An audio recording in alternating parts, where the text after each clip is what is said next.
This is not a, just to get clear, this is not a press conference. We're actually here to try to do some business in the opening day of legislative session. Good morning, everybody. My name is Randy Parraz. I want to welcome you all to be here. I'm president of Citizens for Better Arizona. Because of the work that you all have done over the last year, right, to make something happen, there's significant change taking place today in the form of a new president of the Senate. And that's a tribute to your work. Your fingerprints, your impression has been left on the 2012 legislative session. Right, you all should be proud of that. And so we're here again to remind, you know, sometimes people don't like to recognize the work that you have done. So this is, we're calling this a "You Are Welcome" card. Because we didn't get the thank you card, right?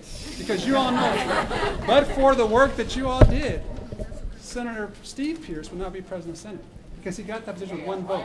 And who do you think cast that one vote? A guy named who? Senator Jerry Lewis. And my sense is that Russell Pierce would not have voted for Steve Pierce. All right, so this is it. So it's kind of a lighthearted thing we want to celebrate, right? Because we hope that the new president will send us in a different direction, right? Focused on the economy, focused on jobs, focused on education, healthcare. That's what we're asking for, right? People are hurting. So these are not Democratic values, these are not Republican. These are Arizonan values. We all embrace, and that's why we have people who are here who are from all different parties. So we hope we're going to deliver this today. And so, Mary Lou, you want to? I think Senator Arpaio want to walk her back there to deliver this to his office. And Carolyn Cooper, you want to walk with her to present it? Where's Carolyn? Right there. All right, here you go. Carry this, Carolyn. And then you guys can come right back and let us know what they think. Hopefully they'll say thank you when you handle the card. We shall see. We shall see. So we'll wait for y'all to come back. I'll say, you're welcome again.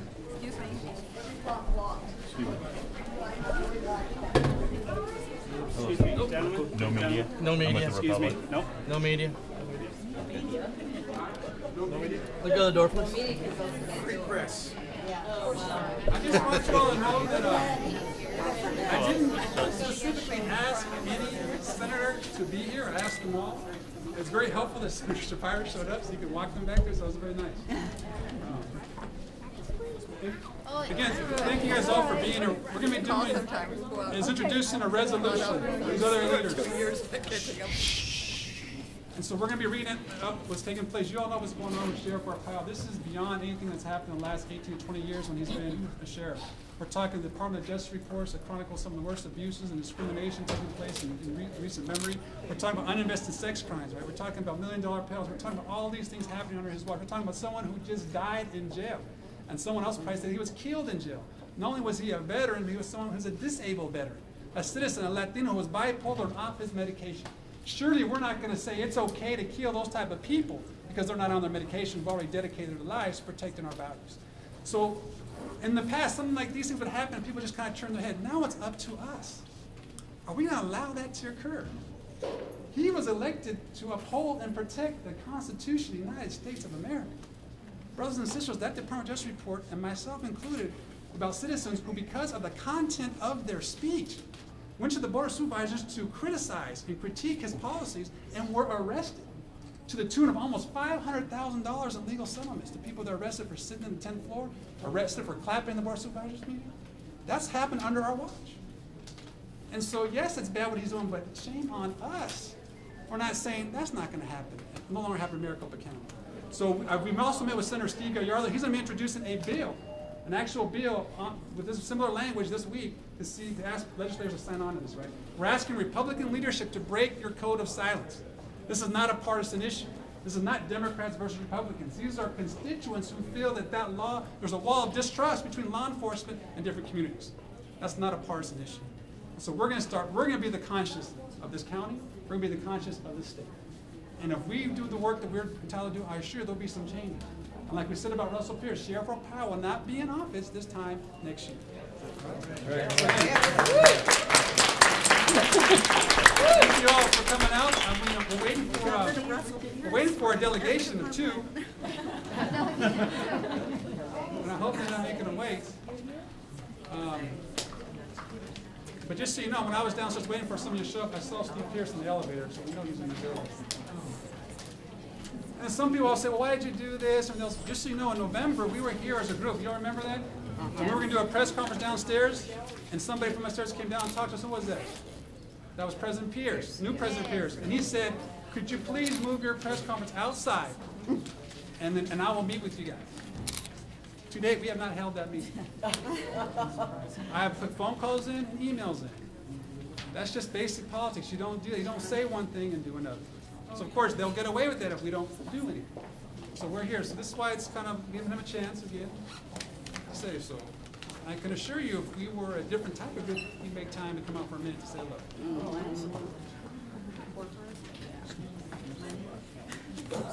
All right. Break the code of silence. We all matter. Resolution calling for the resignation of Sheriff Arpaio. Whereas Maricopa County Sheriff Joseph Arpaio has served as Maricopa County's top law enforcement elected official since 1993, whereas under Sheriff Arpaio's leadership, his office failed to investigate over 400 sex crimes, whereas in El Mirage, at least 32 reported child molestation cases failed to be adequately investigated, and in some cases completely ignored, even though suspects were known in all but 6 cases, and one involved a 2-year-old baby. Whereas Sheriff Arpaio's office refused several requests over a period of months to answer questions about the investigations, and declined a public record request for an internal affairs report.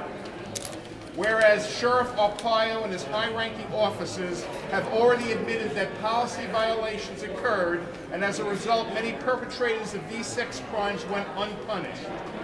Whereas the Department of Justice, DOJ, in a recent report concluded that MCSO and the actions of its deputies, supervisory staff, and command staff engages in racial profiling of Latinos, unlawfully stops, detains, and arrests Latinos, and unlawfully retaliates against individuals who complain about or criticize MCSO's policies or practices.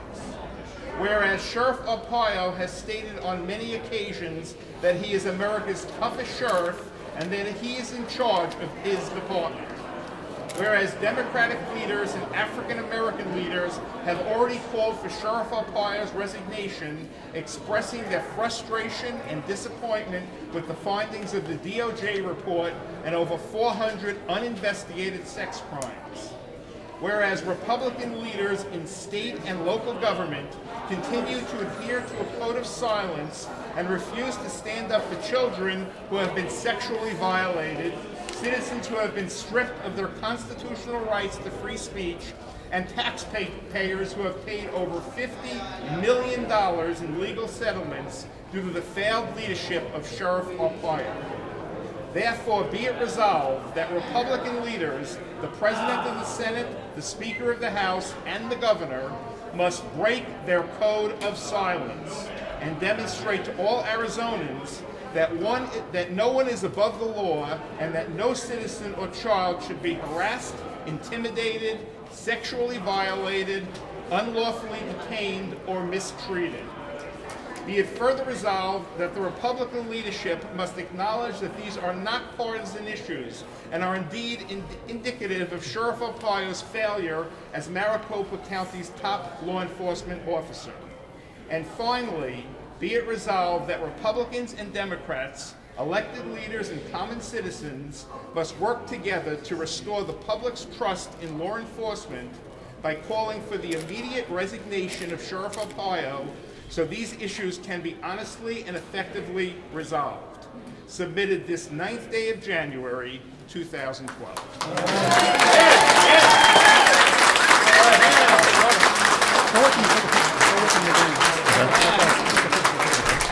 So, man, you guys represent. Is there any way we could just hand it to her, say Happy New Year? And I'm the best you're going to get at this point, but I promise I will pass along. Matt Benson, Director of Communications. Randy Pappas, nice to meet you. Citizens for Better Arizona. Okay. Have a resolution to give to him. Okay. Thank you. Thank you for being here. Thank you. All right. Warm and fuzzy moment here in the governor's office. All right, so I can assure you it'll get warmer and fuzzier depending on how we grow, right? Depending on how we stay on measures, how we start to move things forward. So I commend you all for being here today. I want to thank you for coming out. You know, this is an exciting time in Arizona. You have already been part of historical changes here. As part of Citizens for Better Arizona, now we have a new direction for the state, a new president of the Senate, and a new tone we think in politics. But that's not going to stay that way unless we continue to work and organize and work together. All right? So again, thank you all. I know that you have other commitments, but thank you for taking your time and making the rounds today with the three main branches of government, who are really kind of all three main parts of the legislative process and the governor, to really hold them accountable for Sheriff Arpaio's behavior. And we want them, regardless of party, people need to start breaking their code of silence and speaking on this issue. All right, so thank you all again. No, let's go.